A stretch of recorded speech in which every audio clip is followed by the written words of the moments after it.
The Daily Dribble.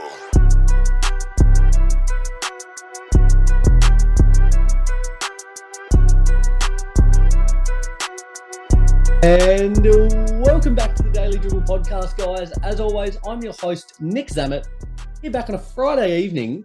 By my side, to my left is Mr. Lee Hancock. Hello, guys. Lee here. To my right, Mr. Roy Hancock. How are we going, guys? Gentlemen, that is officially it for season 2022-2023. The Denver Nuggets, officially for the franchise's first NBA championship, being crowned champions. They are the NBA champions and very, very well deserved, you'd say, wouldn't you, Roy? Oh, absolutely. Like, they've just dominated the regular season, come into the playoffs, hardly broke a sweat, really, and they've taken the ultimate glory. So, well done to them, really. And Lee, you've got to, we'll touch on it a little more shortly, but you got to feel as if they were undoubtedly deserving champions, weren't they? They were definitely. They were the best. They were the best all regular season and all playoffs. They took every opportunity to close games, and they did. Credit to them. Credit to them indeed, lads. We will touch on that a little more shortly. Before we get into a jam-packed episode, just want to shout out both stadium scene and the cover. The off-court action, or the on-court action, should I say, might be over, but the off-court action is only continuing to heat up. And as it is, they are continuing to support us in all of our work here across Australia, New Zealand, Canada, and the US. Those two entities, those two networks, very appreciative for all their continued hard work and support of us. There goes the old dog and bone. That's the end of that one, Lee. Fellas, let's get into a big show, starting with a few quick odds and ends.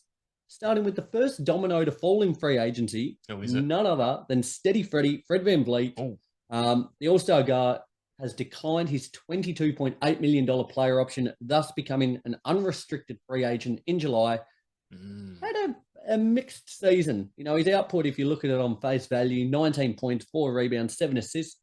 Very serviceable, especially not probably being the number one guy on that team. Yet what he's become renowned for is three-point shooting. Took a considerable dip, 3.5% there, falling to a 34% clip, which, what we've come to know and expect of Fred is pretty ordinary. That being said, he will certainly be a hot commodity. Teams like the Rockets, Magic, Lakers, and Suns all showing interest at this point in time. Where would you like to see him end up? Where do you think would be the best move for him? I think going to another contending team is what I'd be after. I think Fred VanVleet provides so much value. Yes, he's year overall, but particularly from a shooting percentage perspective. That's a tongue twister. Shooting percentage perspective. That's fair play. That's a good one. Call me Dr. Seuss. But it was probably down from where we expected to be, as you mentioned. Yeah, certainly. But to think of where his potential is and what he could provide a team, we've seen it in the past, how he can contribute to championship winning teams. I think potentially the Lakers. And I think you will like the sound of that, Nick. I do. Potentially the Phoenix Suns, given the fact that Chris Paul probably out. So I think those two options probably suit for me. Lee, for yourself, do you agree with that? Or do you think there's a possibility one of these younger up-and-coming teams, like the Rockets or the Magic, despite a bit of guard depth there, having an all-star caliber player in Fred VanVleet could just help get them to the next level? Or do you think, for agreeing with Roy, going to a contender would be the next best point of call? Well, I think in terms of those, lower seeded teams, the draft is already very point guard heavy. So I think those lower teams are gonna get a nice solidified point guard out of the draft. So yeah, I'd like to see him go to a contender. I originally did like the Phoenix Suns, but I mean, how much playmaking does Fred VanVleet give? Because that's what they need. 7 assists a game this season. But again, he's probably not going to have the rock in his hand quite as much with KD and Booker dominating. Could he be, with staggered minutes, almost a supercharged sixth man who can really dominate the ball on the on that second unit? Just thinking. I like the thought. Whether he would agree to do that, I don't think he would. But I see the merit in it because, geez, wouldn't he provide a spark coming off that bench for the Phoenix Suns? Particularly given they seem to be quite shallow coming off that bench at times. I think that could be an option, but I don't think he'd accept it with open arms. No, it's not. It's not meant for everyone. And we spoke about it a couple of weeks ago, the way Carmelo Anthony was kind of able to reinvigorate his career by, stepping to the backside there. It's not for everyone. But certainly I think as we said, the first real domino to fall so far. He's going to be a major piece and could certainly have a lot of ramifications, on whichever team he goes to. For the Raptors, should they lose Freddie if they don't re-sign him and they agree to a renewed deal, a big loss there. Huge a big loss because they've been around the periphery the last couple of years after the back of their title. Losing someone like Fred VanVleet, they are very top heavy at the moment. Like we've spoken about their lack of depth. It really leaves you with Siakam, Anunoby, Barnes. That's kind of your big three. I mean, at that point, there's no point running it back. Shipped a lot. You keep Barnes, but then you just start your rebuild, I think, and you build around Barnes. Give him the opportunity. Keys to the city and let him run with it. You reckon? Yeah, that's what I think. Do you agree with that, right? I think so. Yeah. Do you think if Fred goes, that is kind of the catalyst for them just torching it? It kind of sounds like that, doesn't it? It sounds like the first domino to fall. And I think there's plenty of merit in that because, as Lee was saying, there's probably no point with that current roster in running it back. They've got, they can get high draft picks back in return for Pascal Siakam, who's got plenty to give. And who was the other one? OG Anunoby. From a defensive aspect, particularly, they can get plenty back for him. Build around Scotty Barnes, who's the future. And who knows, they'll certainly drop off, but then might rise back up the standings, sooner rather than later. Last question on that before we move on, because we've mentioned the word probably half a dozen times in the last couple of minutes. Dominoes. Yes. Dominoes or Pizza Hut, fellas? Which way do you lean towards? Neither. Neither. No, that's just not good pizza. Cardboard pizza, you reckon? They both are. Ro, do you have a way in there? Yeah, Pizza Hut for mine. Pizza Hut for mine. I don't know. Is it a bit more affordable? I think it's pretty comparable. I'm going to go Domino's. I had a real absolute hankering for a Domino's pizza the other week. Yep. And favorite pizza? Double bacon cheeseburger. Oh, lovely. Yeah, there you go. Oh, it's got me hungry now. Let's push ahead before I start gnawing at your arms. Onto the Beantown boys, the Boston Celtics. It was announced earlier today, Danilo Gallinari has exercised his $6.8 million option to return for the 2023-2024 season. Good boy. Disappointing we didn't get to see him at all last season. Yeah, we know what a positive contributor he'll be with his size and ability to stretch the floor. I really, it's kind of a recency bias after this news today. I think that he could have made quite an impact throughout the playoffs, especially against the Heat. They went quite big with Horford and Williams, but having a guy who's just a little bit more adept at shooting the three ball, I think could have caused the Heat, a little more problems. I think so as well. And having that veteran presence as well, obviously a huge contributor in those big games. And stoked to see him on board for next year. It's great. And I think we've mentioned it in the past, but he probably is that additional piece that the Celtics were missing throughout the season, and particularly in the big games. So I'm excited to see where the Beantown boys can get at the pointy end of next year. Do you think Gallo could have been a big factor this season, Lee? I don't think he would have pushed the Celtics over the line, to be honest. And to be honest, I forgot he existed. It's hard when a guy's been out for every single game of a season. You forget. You do, absolutely. I'm excited. He's a player I think pretty much every team in the league would like to have. Yeah, he's handy. He's going to come off the bench. He's got great size, a great leader, great shooter. He's just a really handy player and on a $7 million contract. For you guys, with how things are looking with Brown, Tatum clogging up the vast majority of the money, that's a really team-friendly contract. So everybody wins, I think. Guys, let's push ahead. The Washington Wizards and Bradley Beal are going to work together to find a trade if the team elects to reset the roster in the near future, which is, by the day, looking more and more likely at this point in time. Beal just completed the first year of a 5-year, $251 million contract. Very unique contract because Beal is the only current NBA player to have a no trade clause negotiated into his deal. This therefore gives him the ability to control his destination a lot more so, kind of pick and choose where he wants to go. But so far for this one, the Sacramento Kings, Miami Heat, and the Bucks are the main suitors at the moment. Yeah, we've been speaking about this the last couple of years. Probably since the inception of the podcast, let's be honest. He's every single trade rumor deadline. He's the guy that we expect to go. Yep. And he just has stayed. It's kind of like a Damian Lillard situation almost. Yes, except worse. This horse has been flogged to the nth degree. Is it time for Beal to move on? And if so, where would you fellas like to see him go?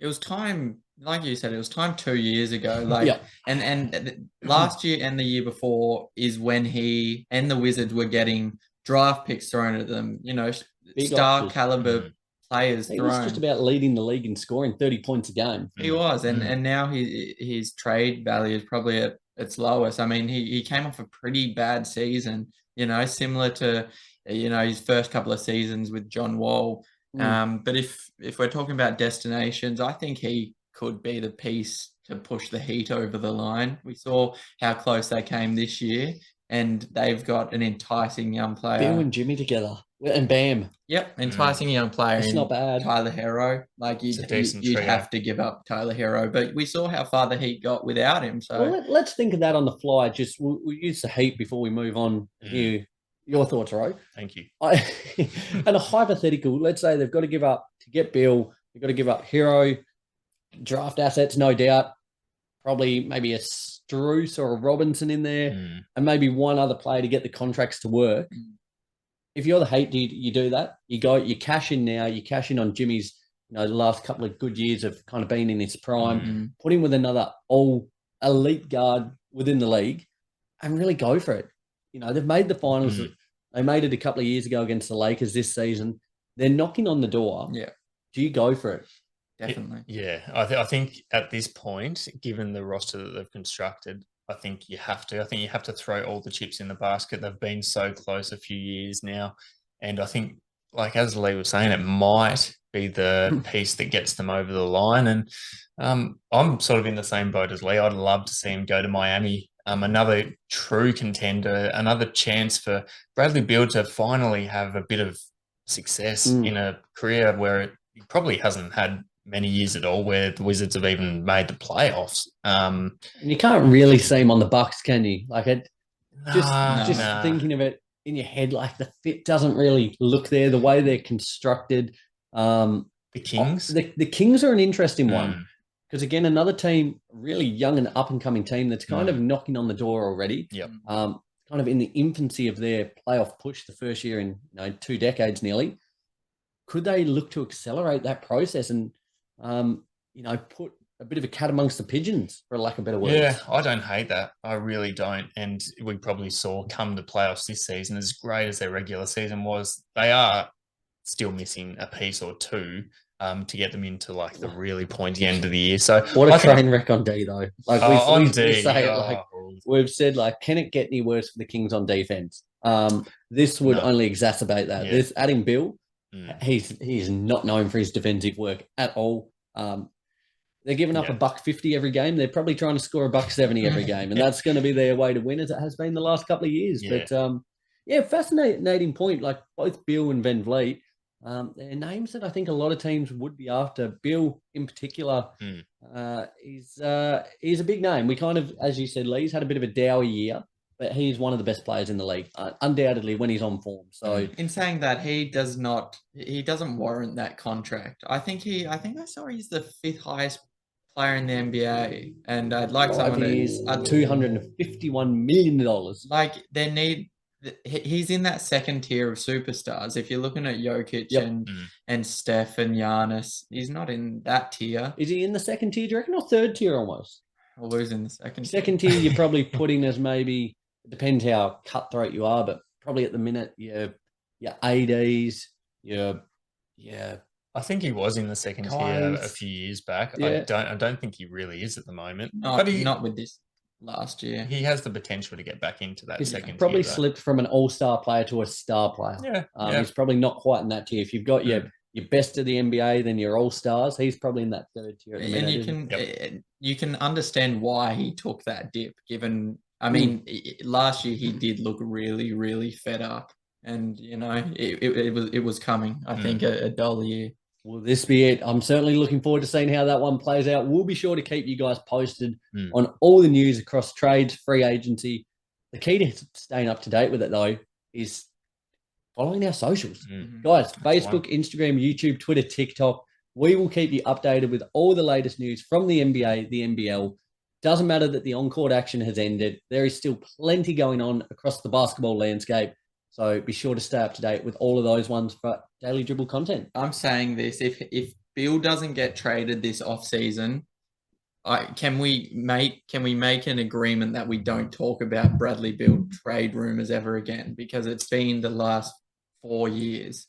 Yeah, it's almost a waste of time if he doesn't get traded this offseason. After a while, the trade rumors start to become irrelevant as he gets older and he doesn't become as impactful. Yep.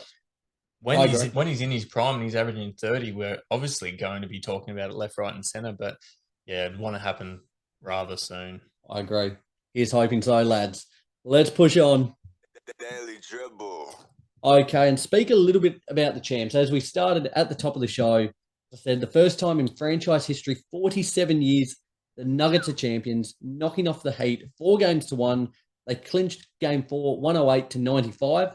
They followed it up on Tuesday by grinding out a 94-89 victory, thus sealing their place as NBA champions. Nikola Jokic was crowned Finals MVP after averaging 30 points, 14 rebounds, 7 assists across the series. And it really just, pardon me, summed up what an incredible season, an incredible playoff run he had. Now, just listen to this. My man across the playoffs finished first overall in points across the whole playoff team, 600 points. First in the NBA across rebounds, 269. First across assists with 190. Became the first player in NBA history to lead the playoffs in all 3 categories. Just a phenomenal run and very deserving. Just a once in a lifetime or once in a generation at the very least type of player. He's just so dominant in all aspects of the game. Like, he really cannot be stopped. And, this regular season, even though he didn't win the MVP, we think he should have probably, but the playoffs is where he did his real damage. And, like, when you have a guy like that, you're always going to be in contention to win the ultimate prize because he can do literally everything for that team and more. He's incredible. And a great point on that. Probably should have won the MVP. And we've spoken quite a bit about that here at the Daily Dribble. And we've kind of argued, regardless of who won the MVP, Joel Embiid, well done this year. But who is the best player in the league? And we've all kind of spoken Giannis, Jokic. Some people put KD still in that upper echelon. Recency bias certainly comes into play. It's human nature. We can't help it. But who is the best player in the league, do you think? Is it Jokic? At this very moment, it's Nikola Jokic. Do you agree with that, Lee? At this very moment, it is Jokic, but I don't think it's a bad thing that the best player in the league can change from, every month, every month or two, because sometimes Giannis is the best player in the league. It's transitioned away, hasn't it? We had Michael, we had Kobe, we had LeBron. Now, the overall, I don't know if we will have for a while another, maybe Victor will come in and change that when Benyama there will come in and dominate a decade. Like one player will just solely dominate it. The talent level is so high and so dispersed now. You're right, Lee. It makes for a compelling process, just seeing it fluctuate and change so regularly. Let's talk about the Nuggets as a whole. We've talked about Yoke. One word I have to describe this organization right now is patience. You look at their 2 stars, Jokic and Murray. They're the 3rd longest duo in the NBA right now. You forget that, don't you, because of all the injuries Murray had. Yeah. They're at 7 years. And incredible. Above them is Warriors, Stephen Clay, and the Bucks, Giannis and Middleton. And you look, who won the 2 previous championships? There you go. It was those guys. So it shows you can't just chuck these 2 or 3 superstars together and expect greatness. We saw it with the Brooklyn Nets, and their big 3 resulted in nothing. Dallas this year, throwing Kyrie into the mix, not even making the play. Nothing. Phoenix this year flamed out with the addition of KD. It's a process. It is a building process, isn't it? It also applies, though, to the coaching staff. I want to shout out Mike Malone, being the 4th longest coach in the league, 7 years under his belt as well. that they didn't shift direction from him when he went out in the first round last year, and I think it was the second round the year before that. And then even to the front office, who is the owner's name? I can't remember. It is someone. Yeah, I had it written on the back of my hand. It must have washed it off. Credit to him for not booting Jamal Murray out. It would have been very easy. Yeah. Stan Kroenke is his name, the Nuggets owner, because they could have easily pulled the plug on Murray. He had 555 days in between NBA games with that ACL tear. So he chose a path. How many? So 555. That's outrageous, isn't it? It shows that choosing a path and sticking with it, with that comes success. Yeah. No, I agree. I think so as well. And it's sort of refreshing almost to see, given the NBA landscape. Yeah. Almost, it doesn't promote, but you definitely see a high amount of turnover every year, whether it be players, whether it be coaches, whether it be GMs, and to see a team stick fat through some sort of, I wouldn't say against adversity, because they've still been in and around the mark, but they've had their struggles, and I think to stick with it and then win the championship just makes the whole thing a hell of a lot more sweeter then. And it's it begs the question now. They were so dominant this season. They possibly could have had another title or two the last year or two had Murray have been healthy. Like we've seen what a dynamic duo they are. But the way this roster's constructed, like they are lights out. Michael Porter Jr. on the rise. If he can stay healthy and find, he didn't have the best finals. But KCP, Aaron Gordon, who has just become an absolute dominator, he has put on some serious muscle in the last couple of years. Hasn't played his role to a T. Christian Brown coming up as well. Is there the potential that the Nuggets can go on a bit of a dynasty run here? Is that feasible? And I guess I'll put it like this: dynasty. Can they say over the next 4 years, can they win another, let's say, at least 2 titles? Well, let's put it this way. Nikola Jokic is in his prime as we speak. He's the best player in the league. All three of us agree. Yep. They've got role players. Their role players are probably in a similar age line, or maybe haven't even reached their prime, some of them. So to think that this is the team that's won the championship and you've still got guys either still in their prime with a few years to go or yet to reach their prime, I think I wouldn't rule it out. I've said this to a few people over the last few weeks. I think this team is going to be the real deal. The real deal over the next 2 or 3 years at least. So, and they did it in a bit of a canter, didn't they? Like they were so dominant. You never felt like even against the Suns, against the Lakers, against the Heat, like they just were so dominant. Like, do you see it feasible, Lee, that they can be the next dynasty? Definitely. I mean, I think it'd be silly to say they've reached their ceiling, because they definitely haven't. Michael Porter Jr., who's now an integral part of their rotation, obviously has room to improve. We saw nothing against MPJ, but he was pretty shocking in these finals. Murray, who's predominantly been a scorer his whole career, he's adding a playmaking, component to his arsenal. In one of the playoff games, 12 assists, 0 turnovers. Yeah. Not that you'll see that every night, but it just goes to show that he is improving in that aspect. In that case, then, I'll pose it to next season. If you were to today pick a predicted champion for next season, who would you say? Anyone in the league? Pick your Denver poison. Nuggets. Doesn't it come back down to recency bias? Oh, it certainly does. And just thinking, but just don't even think of recency bias. Even without that recency bias, they dominated, and I know they had not an easy run, but not the hardest. Just got to play the teams in front of you, don't you? Exactly, but it's hard to see them not get to. Next year, I would say Denver. I would say Denver too. I think so. And they're at the forefront of my mind, whether that be recency bias or not, they're there. And I think, as I said, over the next few years, they're going to probably be the team to beat. There's more stability there. If you look at Phoenix at the minute, the Chris Paul situation, we've seen KD opt out of how many teams at this point? Is Ayton going to be on the move? Yep. There's every team you can there's cracks and fractures and whatever else. This team looks like there's a really good level of continuity. And that comes with success as well. Oh, yeah. Yeah, it does. sorry to butt in, but Please. I love the footage throughout the week of Aaron Gordon running throughout the streets, top off.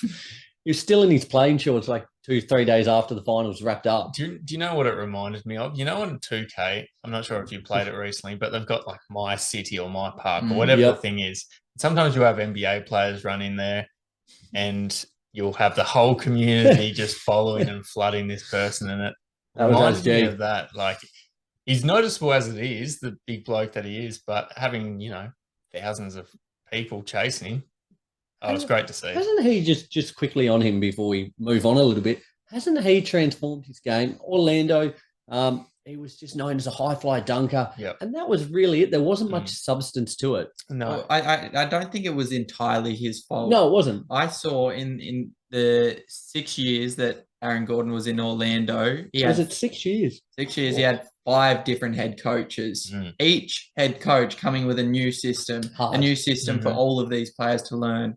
He's slotted into this spot that suits him amazingly well. He's slotted into their system. And I think that's where his improvement came from. Just his defensive acumen, the way that's grown. He's linked up with Jokic. He's finding the backdoor cuts really well. You know, he's kind of the unsung hero because Jokic and Murray, even MPJ, get a lot of the limelight. And even Mike Malone said it the other day, he doesn't probably get the credit he deserves, but big shout out to SG. To think this guy who's pretty much before coming to the Denver Nuggets made his name off performing in these dunk contests and performing these unbelievable dunks has now sort of become, I don't want to say meat and potatoes, but he's it is a little bit. It kind of is. And he certainly wasn't renowned for that at Orlando. And I'll put my hand up and say that I think before he came to the Denver Nuggets, I'd almost written his career off in terms of reaching any significant heights. Yeah, I agree. But he's turned that around completely, and he's been really, really impressive. Well, speaking quickly of the team that they knocked off, the Miami Heat, what an incredible run it's been, a true Cinderella story. They lost their first playing game, as long as that was a long time ago. They lost their first playing matchup against the Hawks.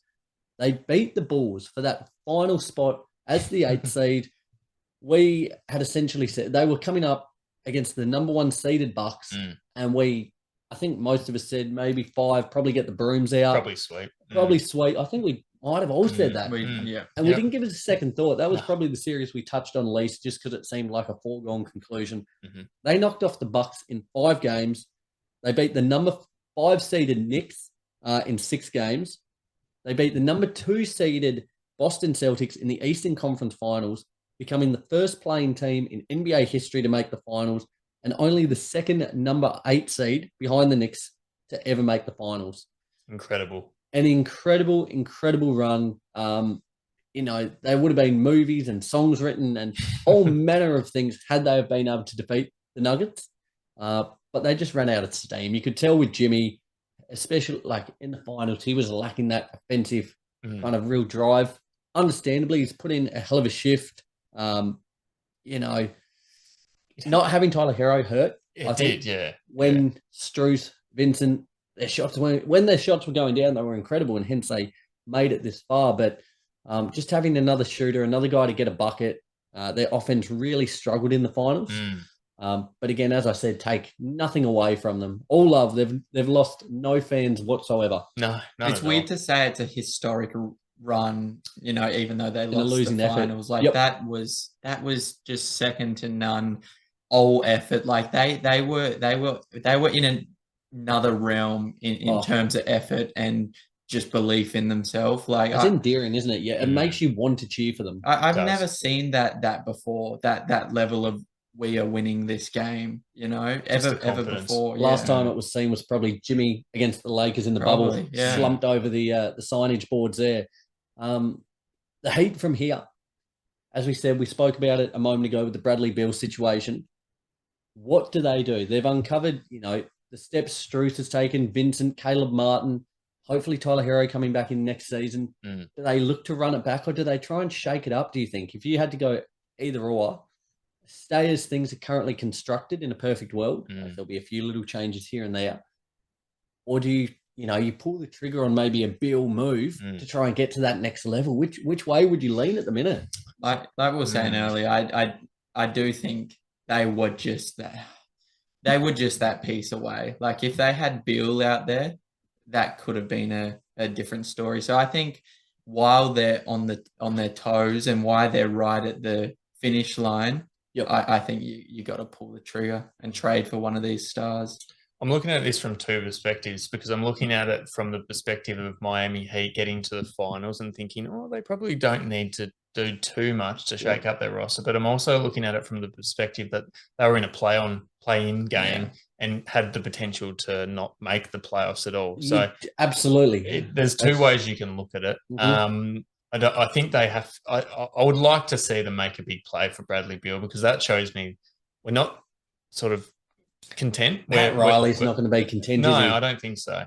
No, he wants the lot. Yeah, he's Eric not Spoelstra, he wants another chip.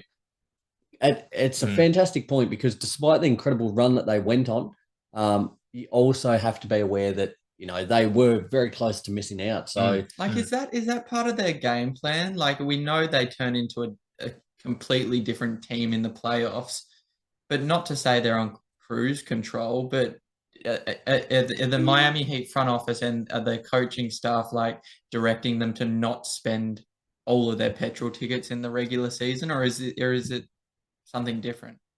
Yeah, it's a good question. Yeah, it is a good question. And their main guy leads that team by example because he's the guy who, even though he's solid throughout the regular season, Jimmy Butler, he goes to another level in the playoffs and he drags his team with him. So it's probably a reflection of the team as a whole.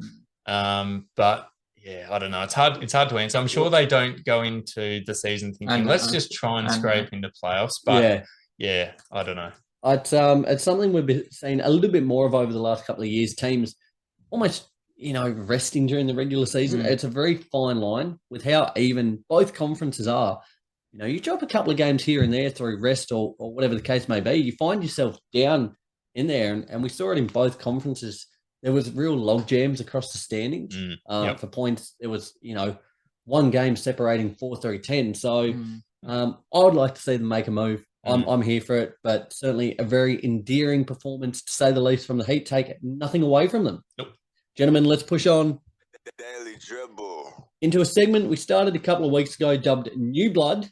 What are the gangs here? Is it an Australian thing? Bloods versus Crips or something? Is that it? Bloods versus Crips. I don't think it's in Australia, but isn't it? I think it's more of a US thing. But West Coast to East Coast. There you go.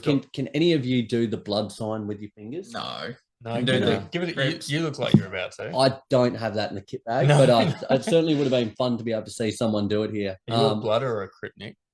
And be very careful with your answer. Now, Australian fans will get this. I'm going to go. I'm a Crip, partly for Paddy Cripper, Carlton Blues skipper here. Oh no, I'm a blood, so you're in trouble. What's the difference? Is it?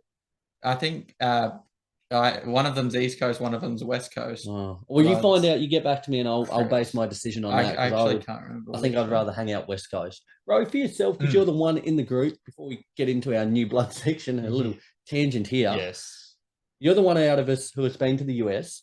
Are you an East Coast or a West Coast man?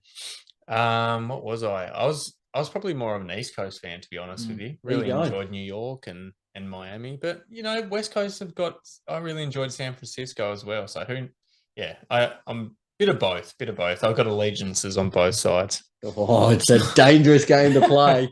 Oh my goodness, that's where people get shivved in prison, isn't it? When you try and play both sides. So you watch yourself, my friend. Retract. But as we said though, guys, a segment next Friday is the NBA draft. This is a segment we've done the last couple of weeks where we give a bit of a scouting report on some of the players lesser known in the league. All the talk is undoubtedly surrounding Victor Wembanyama, Scoot Henderson to a lesser extent. There's a couple of heavy hitters in this draft. But we're just shining a bit of a light on some of these other players. So let's get into things. Who wants to start this week? Ro, you look fit and firing, my friend. I'll definitely kick us off. My guy that I'll go with this week is Asar Thompson. Thompson. There's some fun names in this draft. There's some great names in the draft. So he's actually a twin of another draft prospect in Amen Thompson. I'm not sure if you guys have heard of him. Yep. He's probably going to go a little higher. Top couple, isn't he? I think. Yeah, I think so. But they're both going to be elite talents in the league. So he's a 6'7" shooting guard / small forward. So he can play at the 2 or 3. And he played for the Overtime City Reapers in the Overtime Elite League, which is a league which has only been around for a few years. Wicked name. It is. Overtime City Reapers? Yes, Yep. that's the one. Come on. That's so the good. one. And so as I was saying, that league's been around for 2 years, and he's swept every single MVP award in that time. Some good players in amongst there. Oh, He's there's doing some a hell of great a job to players. sweep them up. Yeah, absolutely. So I guess from an athletic point of view, first and foremost, these are the guys. I think you'll see a common trend in the guys that I choose in this segment, because they're so eye-catching. It's almost hard not to mention them. And I know athleticism isn't the be-all and end-all when it comes to being a really good basketball player, but certainly catches your eye, and he's caught my eye for sure. He's got elite explosive athleticism. He's just very quick off that first step. I think if he gets that first step on you, you're absolutely no chance in catching him. And he's really good in that defense to offense transition game, in terms of once he gets out in the fast break, again, just no catching him, super good speed. And something that I noticed about him, and I've sort of seen in the scouting reports as well, is he's also a really good lockdown defender, and a really versatile lockdown defender as well. He can guard 1 to 3 on the court at any given time, which is a great skill to have. And it's what a lot of NBA teams will be after, because versatility both on the offensive and defensive end is the way forward in the NBA, I think. Feels like this might be one of the better classes in recent times in terms of defense, because a lot of the players, all three of us have spoken about in other scouting reports, it looks like there's a lot of really, really good two-way players, which is exciting. I think you might be right, and I picked up on the same thing. There's a lot of guys out there who look like they could be a part of the all defensive team over the next few years. And here's a bold call for you, because we love it. Clip this. I loved what I saw from this guy in the highlights, and he's a guy who looks like picks guys up from the full court, doesn't give them much leeway, and it's Jose Alvarado. Yeah, it's a bit like that. It's a bit like that. I think over the first few years of his career, maybe let's just say over the first 3 years of his career, he'll make the all defensive team. In the first 3 years? In the first 3 years. I love, and he hasn't even played a game yet, but I love what I've seen from him. And it's an aspect of his game which I guess he probably isn't going to get the attention from in the early days, just because he is that athletic beast on the offensive end. That's a big call. I like that. That is a really good, solid call. We're known for making big calls, aren't we? That's what gets the clicks, isn't it? Oh, no doubt, no doubt. And something else that I love from him is he's probably one of, if not the best, off-ball cutters in the draft as well. He's just really good at finding gaps in the defense, and because of his athletic ability, he's also finishing a lot of these huge alley-oops, and he's the guy who you can pretty much rely on to finish. You just chuck it up there and he'll do the rest for you. That's what athleticism will do for you. He's got plenty to look forward to. I guess from a constructive criticism point of view, he probably needs to work on his shooting consistency. He's probably one of these guys in the draft who hasn't put his game all together from a shooting perspective. He's a little bit hot and cold at times, but that's to be expected for a lot of these young guys. And I think he's got plenty of time to improve on that. And the only other thing that I picked up on is he's probably not the type of player, not a Timmy Duncan type player who's Mr. Fundamental and does all the,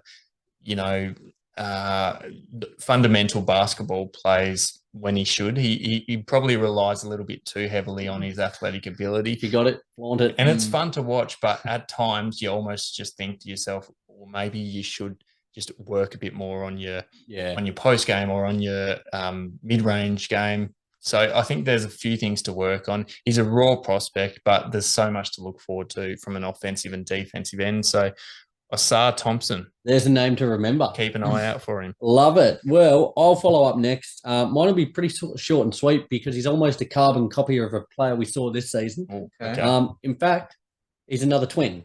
Another twin. It's not Eamon, is it? No, I've got Chris Murray, twin brother of Kings rookie Keegan Murray this year. Ooh, I like this one. I must have missed this. 6'8", weighing 215 pounds. Is one of the more experienced members of this year's draft at 22 years of age.